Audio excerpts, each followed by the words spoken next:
Imagine a quiet, peaceful town in Italy, a place where nothing ever happens. Then, a 13-year-old girl simply vanishes into thin air. Police search for months, chasing ghosts and false leads. But the key to solving this absolute nightmare wouldn't be found in eyewitness accounts or phone records. It would be found in a single, microscopic trace of DNA on the victim. As clothing a trace so small, it forced investigators to build a massive genetic database, testing nearly 20,000 men to find one killer. This is the incredible, true story of the murder of Yara Gambirasio, and the power of forensic science to expose a killer hidden in plain sight. The year was 2010. Our victim Yara was a bright, athletic 13-year-old living in the small town of Brembate di Sopra in northern Italy. Her life was defined by gymnastics and good grades. On a crisp evening, Yara walked just 700 meters from her home to a local sports club to return a borrowed recording device. She said goodbye, stepped out, and was never seen alive again. Her family waited. Hours turned into panic. The local police, used to small-town calm, were immediately alerted. Detective Letizia Ruggeri, a seasoned investigator with 20 years on the force, was brought in. She promised Yara's heartbroken family she would find their daughter and the person responsible. The first clues were deceptive. Yara's mobile phone signal mysteriously cut out around 7 p.m. that evening. By tracing the nearby phone activity at the exact time of the disappearance, investigators focused on a signal belonging to a young Moroccan construction worker named Mohammed. Due to a catastrophic error in translation, a private comment Mohammed made was misinterpreted as an admission of guilt, something like, "Forgive me, God, I didn't mean to kill her." The police were jubilant. They tracked him down on a ferry bound for Tangier, pulled him off the ship, and arrested him. The press erupted with news of the Arab killer. For 3 agonizing months, Mohammed was the prime suspect. But Detective Ruggeri was meticulous. The truth came out. The translation was completely, maliciously wrong. Mohammed was innocent, and the case was back to zero. Months later, the search ended, but not by human eyes. A private pilot flying his small recreational plane experienced mechanical trouble and was forced to make an emergency landing in a remote, overgrown field in Cignolo di Isola, 10 kilometers away from Yara's home. As he exited his aircraft, he found something horrifying: the partially decomposed body of a young girl, tangled in the high grass. It was Yara. The autopsy revealed a chilling pattern of small stab wounds on her back, neck, and wrists. Crucially, there was no evidence of sexual assault. The cause of death was determined to be severe hypothermia. She had been struck or incapacitated, abandoned, and simply frozen to death in the cold night air.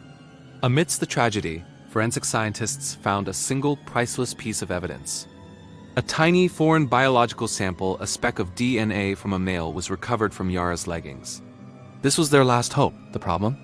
The police had no DNA database to check it against. All they knew was that the sample belonged to a man. They were facing the impossible task of finding an anonymous individual in a nation of millions, based on one single speck. Don't look away now. This is where the story shifts from a typical crime drama to an unbelievable feat of science and determination. If you're captivated by the details of this incredible manhunt, please take a second right now to hit that like button and subscribe to the channel.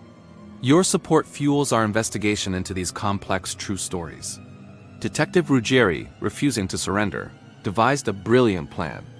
Through advanced genetic phenotyping, forensic experts managed to determine key physical characteristics of the perpetrator from that single sample. He was likely fair-skinned, blonde-haired, and green-eyed. This allowed the police to create a massive search net across the region. Police began collecting DNA samples from every male in the vicinity who fit the profile.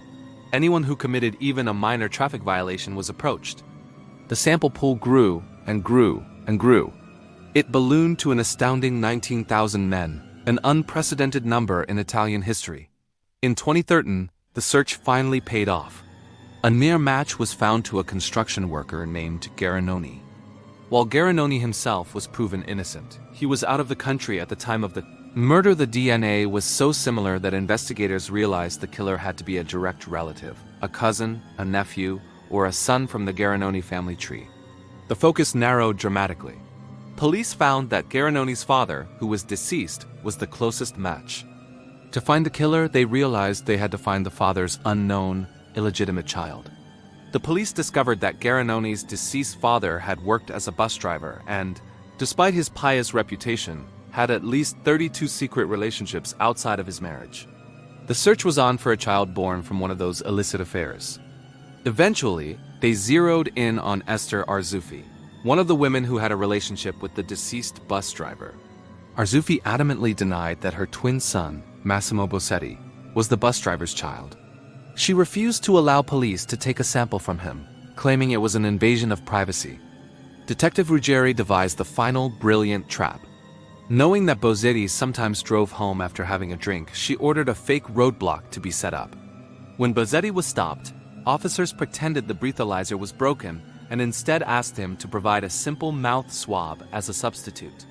The sample was rushed to the lab. The results came back instantly. Massimo Bossetti's DNA was a 100% match to the trace found on Yara's clothing. The killer was finally caught. The subsequent trial revealed that Bossetti had worked near Yara's home, and phone records showed he deactivated his mobile phone on the night of the murder. While he maintained his innocence, claiming his DNA could have transferred accidentally, the genetic evidence was insurmountable. Massimo Bossetti was found guilty of the murder of Yara Gambirasio and sentenced to life in prison. This case is a profound testament to the relentless pursuit of justice, proving that even the most meticulous planning by a killer can be utterly defeated by the power of forensic science and the sheer dedication of a few persistent investigators. Thanks for watching. Remember to like and subscribe for more incredible true stories.